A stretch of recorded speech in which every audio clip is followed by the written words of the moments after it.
What's going on with Pratt Whitney and their geared turbofan engines? Some airlines now are having some serious problems with huge numbers of grounded jets, and it doesn't look like this situation is about to improve. So, is there something fundamentally wrong with the engines? Stay tuned.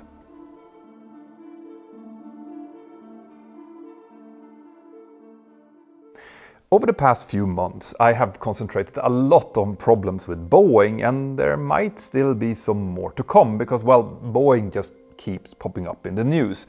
So, with one of the two manufacturers in the airliner duopoly dealing with all of those problems, you would think that the other one, Airbus, are having a walk in the park. And comparatively speaking, they actually are. But that doesn't mean that Airbus's customers are trouble-free. In fact, many of them are right now working around a pretty serious issue, which I have mentioned in passing before, but haven't maybe explained properly. This has to do with engines, and incredibly, some analysts expect that the total impact this problem might cause, in terms of lost revenue from aircraft stuck on the ground, could actually be worse than the impact from the grounding of the 737 MAX. So, what is it, and how did it happen? Well, let me start like this. Let's say you own an airline and you decide to buy a fleet of new Boeing 737s. In that case, you will have to pick between a number of different options and features, but when it comes to engines, you do not have to choose anything because you only have one option, the CFM LEAP 1 Bravo.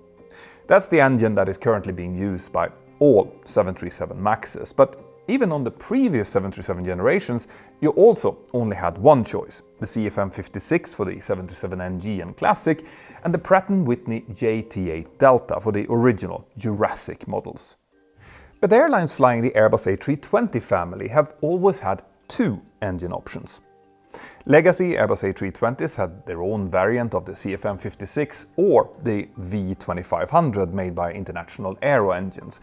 And today, if you're buying a fleet of Airbus A320s for your airline, you still have two engine options. You can either have the CFM LEAP 1 Alpha, which is similar to that of the 737 MAX, or you could pick the Pratt Whitney PW1100 Golf geared turbofan. Now, as a concept, the geared turbofan is a brilliant piece of engineering. As I've explained before, this is an engine design that has a gear reduction system or gearbox between the fan in the front and the rest of the engine. That gearbox transfers huge amount of thrust, since the fan is what produces the majority of the thrust that the engine generates, so it needs to be quite sturdy, reliable and heavy. But crucially, this setup actually removes complexity overall and saves weight from other parts in the engine. That's because, generally speaking, the fan in the front is more efficient when it's spinning slowly, with big fan blades that each take a big bite out of the air.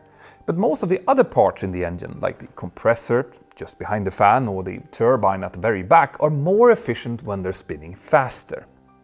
Now, there are some tricks that engine designers have used over the years to optimize the speeds of different engine components, which I will not go into here. But the point is that in conventional engines, the fan, the compressor and the turbine all tend to spin at less than ideal speeds, which means that these jet engines need multiple compressor stages to compress the incoming air and then multiple turbine stages to squeeze as much energy as possible out of the hot exhaust gases. The geared turbofan basically solves this dilemma and thereby reduces the need for a high number of compressor and turbine stages, which saves a lot of weight. The fan itself can then also be lighter, because with a lower speed it doesn't need to be as strong and can use fewer and bigger blades. And since those blades spin slower, that means that they also have less energy, so the fan casing, which needs to be able to contain a blade in case it breaks off, can also be made lighter, saving even more weight. The slower rotation also means that the fan can be made bigger, without its tips going supersonic, which reduces noise and helps increase the bypass ratio, further improving efficiency. So what's the catch then? Well, the thing is that Pratt Whitney is far from the first engine manufacturer to have had the idea of putting such gearboxes between the fan and the rest of the engine. Some engines for military and business jets have featured similar setups since back in the early 1960s, but but those early geared engines were fairly small. In order to produce an engine with a geared fan big enough for an airliner, engine manufacturers had to develop really sturdy and reliable gearboxes, and early efforts to do that weren't very promising. Still, Pratt & Whitney had actually done some work on large geared fan engines as early as back in the 1980s. Remember that V2500 engine that I mentioned, the one that powers many legacy Airbus A320s? Well, Pratt & Whitney was actually one of the 5 companies that made up the International Aero Engines Partnership who made that engine. And as Björn Färm has explained over in Leham News, Pratt & Whitney had taken the lead in that partnership when it came to trying to develop a geared version of the V2500 in the mid-1980s, and they called that the Superfan. Unfortunately though, technologies and materials and designs still weren't ready for such a gearbox back then. Pratt & Whitney also developed an open fan engine with Allison called the 578 Delta X-Ray, which used a gear reduction drive. Boeing and McDonnell Douglas considered that design for their projects, but again, the technology just wasn't ready. Even so, Pratt & Whitney believed that the concept would eventually mature, so they kept working and researching it.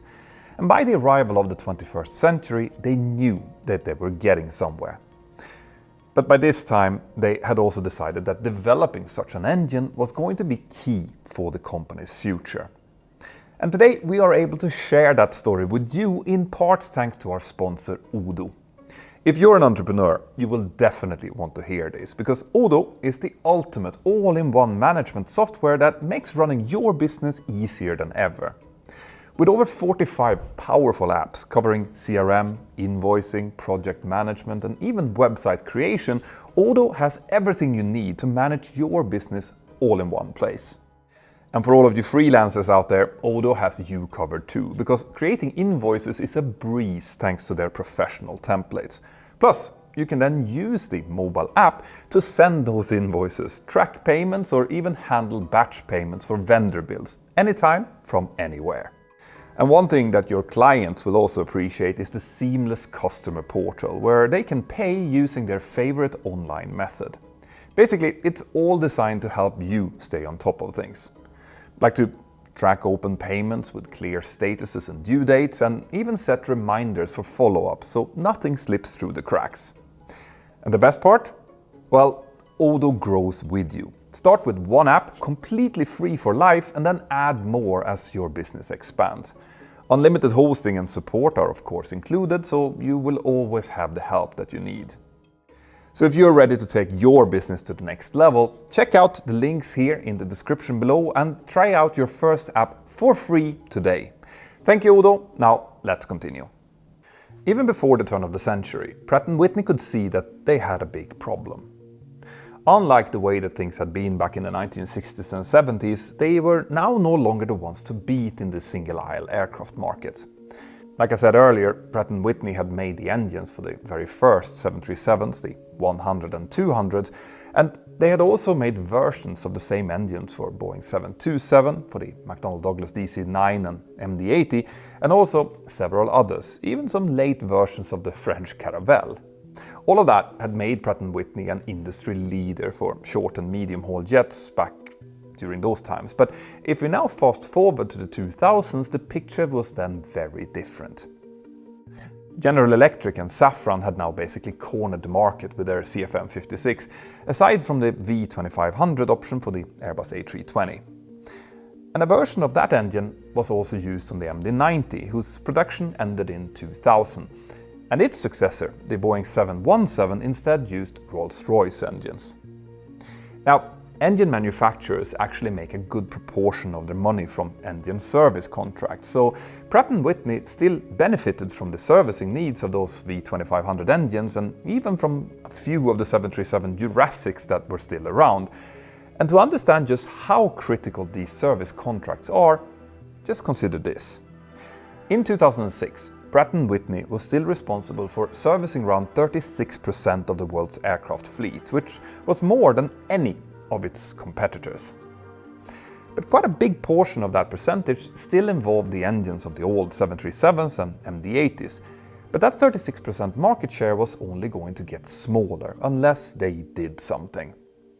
So obviously, Pratt Whitney needed a longer-term plan. Of course, they were making bigger engines for wide-body aircraft who had been reasonably successful, but the vast majority of airliners flying out there are short and medium-haul jets, and higher numbers means more service income. So that's where the PW1000G geared turbofan came in. Pratt Whitney really wanted to get this design right, because if they did, it could end up powering a whole new generation of aircraft. And in the future, they could also develop larger versions for wide bodies. Now, on the face of it, the introduction of the geared turbofan engine also achieved that goal. In 2020, Pratt Whitney's market share was back at 35%, and this time with an upward trend. But there was a catch. You see, jet engines don't just take a long time to start paying for themselves. They can also take a long time to reveal all of their little gremlins and other weaknesses in the design. Engines like the CFM56 or the V2500 have now been around for decades, and lessons from their use have been progressively incorporated with many upgrades and newer variants. But brand new engines, like the geared turbofan or the CFM LEAP for that matter, need to start this process from scratch. Now, I want to be really clear here. I don't mean that new engines are less safe than older ones. Not at all. Whenever a new engine design enters service, engine manufacturers place really conservative limits for inspections and maintenance intervals, and sometimes even for power output.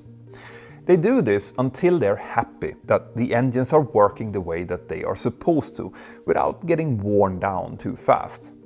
Once the manufacturers have established that, after a few years hopefully, these conservative limits are then progressively lifted, which allows the engines to get more performance, and they often even get a little bit more efficient too.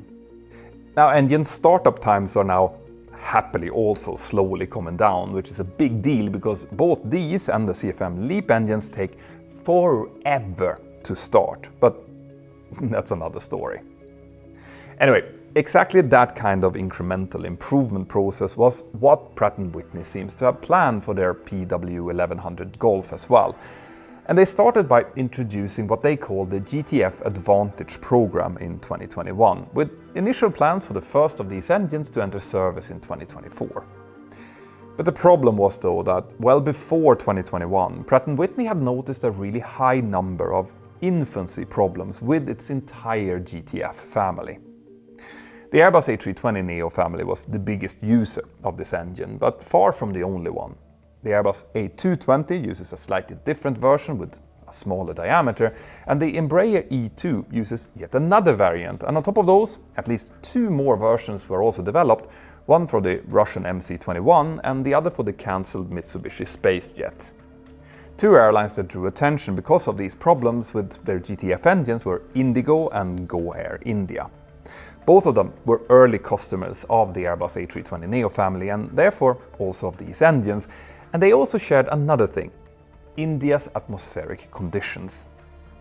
The humid and hot weather in India, combined with high pollution and other factors, meant that the engines were now wearing out much faster than expected.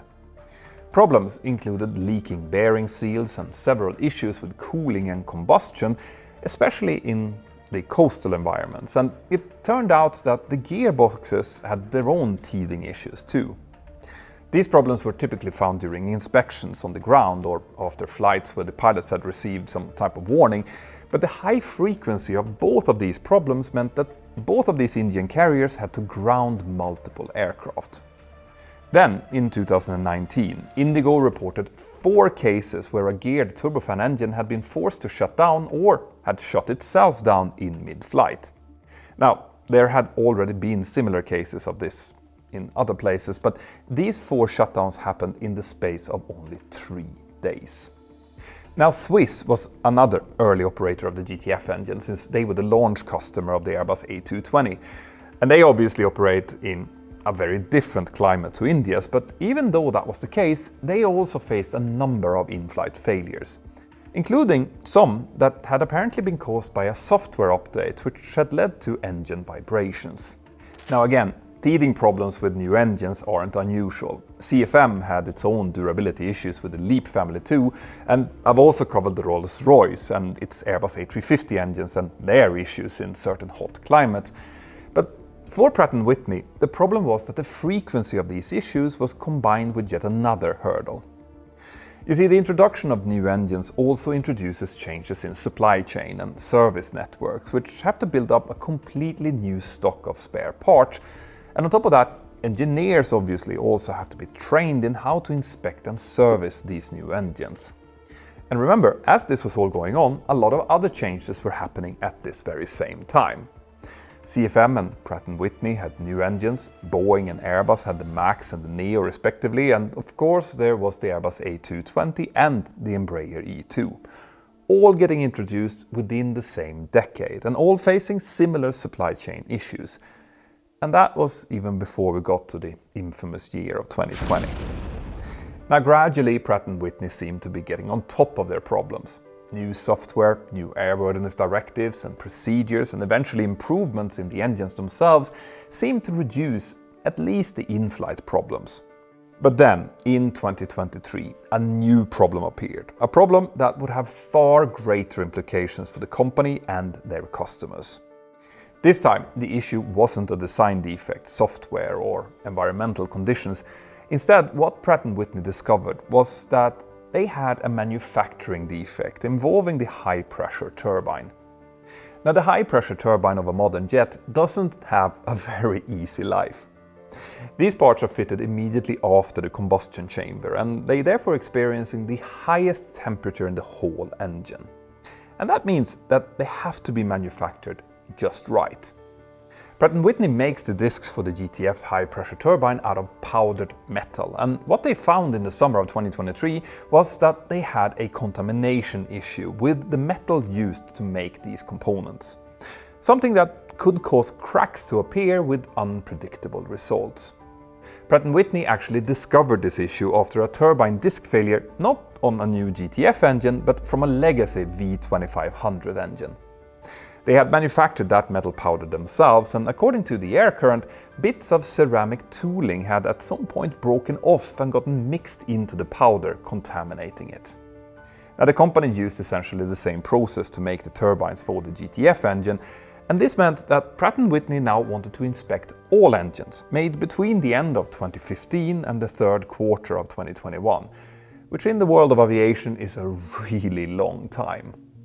Now initially, Pratt & Whitney stated that only 200 of these engines needed urgent inspection. Urgent meaning that they would need to go through a shop between July and mid-September of 2023. And then another 1,000 engines would need to be inspected over the following 9 months to a year after that. But Pratt & Whitney assured their customers that these inspections and repairs could be done during routine shop visits, causing minimal further disruptions. But that changed in September that same year, when Pratt & Whitney announced the following two things. Firstly, they added another 600 to 700 GTF engines to the 1,000 that would need to be inspected beyond September. And secondly, as it turned out, repairing these engines was not something that could be done during routine shop visits. Instead, Pratt & Whitney stated that the time it would take to remove and reinstall and of course inspect and repair these engines, also known as wing-to-wing turnaround time, would average between 250 and 300 days. According to the company, this would mean that between 2024 and 2026, an average of 350 aircraft will need to be sitting on the ground, engineless, while this is happening. Now, according to Visual Approach Analytics and the air current, this will mean that collectively, the Airbus A320neo fleet that will undergo these checks could lose as many as 460,000 aircraft days worldwide, which is of course insane. To put that into perspective, the grounding of the worldwide 737 MAX 8 and MAX 9 fleet in 2019 and 2020 added up to around 250,000 aircraft days, so close to half of this potential disruption. Okay, this is obviously not an apples to apples comparison since we're dealing with different numbers of aircraft, plus the Airbus groundings are happening gradually as they hit new, more strict inspection times and life cycle limits for the affected parts. But It is ironic that after this effort that Pratt Whitney made to develop a new generation of engines that would secure their position in the single-aisle market, in the end, the part that failed is one that had nothing to do with the new geared fan. Well, except maybe that the turbine is spinning at a different speed. Unfortunately though, that irony is obviously lost on many airlines that are now finding themselves with a fleet of brand new jets with counterweights under their wings instead of engines. India's Go Air, which later changed its name to Go First, went bankrupt back in 2023, partially because of previous Airbus A320neo groundings affecting its entire fleet, which they still had to pay leasing fees for. And as I recently explained in another video, Spirit Airlines in the United States also had to ground its newest, most efficient planes at a time when its operating costs were already rising for different reasons. And that obviously caused them to become the first airline in the United States to go into Chapter 11 bankruptcy protection in over a decade. Other airlines with a large percentage of Pratt Whitney powered Airbus A320neos include Indigo, Wizz Air, Volaris, Viva Aerobus, Hawaiian, Lufthansa and Turkish Airlines. But how much each of them is affected obviously depends on exactly when most of their jets were made. So, is there a silver lining to this story? Well, according to Pratt Whitney's initial estimates, the majority of the engine removals needed to do this work took place in the first half of 2024. We don't yet know if that timeline is still accurate, but by now all affected airlines should at least have a very clear picture of how bad this headache is going to hit them. But there are also still some questions around whether or not Pratt Whitney has actually solved all of their issues with this new engine. In January this year, 2 United Airlines Airbus A321neos found themselves with some problems. One that had an engine failure as it climbed out of Chicago, and another days later was found with engine damage on the ground. And worryingly, both of these jets were quite new. The one suffering the in-flight failure only had around 70 hours of flight time, and its problem, according to the air current, was a large metal chunk in the engine's fan gearbox. Now, despite all of this, there is no question that both the CFM LEAP and the Pratt Whitney GTF engines are true marvels of 21st century engineering. Even in otherwise conventional designs like the Airbus A320 and the 737, they bring efficiency improvements of around 15%, if not even more. And while companies should always strive for zero failures, they will be judged by how they react when things do inevitably go wrong. And Pratt & Whitney has worked hard to increase capacity at its repair centers and get this crisis under control. But of course, until this is entirely behind them, these issues will likely cause further supply chain disruptions and problems for the global aviation industry. Pratt & Whitney are still calculating the potential damages that this has and will cause, and they have set aside $3 billion to compensate their customers, but I wouldn't be surprised if that final sum will end up becoming much bigger than that. Now, I would love to hear if you have any questions about this or any tips about what we should be covering next. Let me know in the comments here below, and also remember to subscribe when you're down there. I will soon also have my next Patreon Zoom hangout, where I get together with all of my supporters and answer their most pressing questions. It's super cool because it's literally like having coffee with a dear group of friends from all over the world, and if you want to join and also support the work of me and my team, then please go to patreon.com/join/mentorpilot. You can also gift a membership if you know someone who you think is following the channel and might appreciate it. Have an absolutely fantastic day, watch these videos next, and I'll see you next time. Bye bye.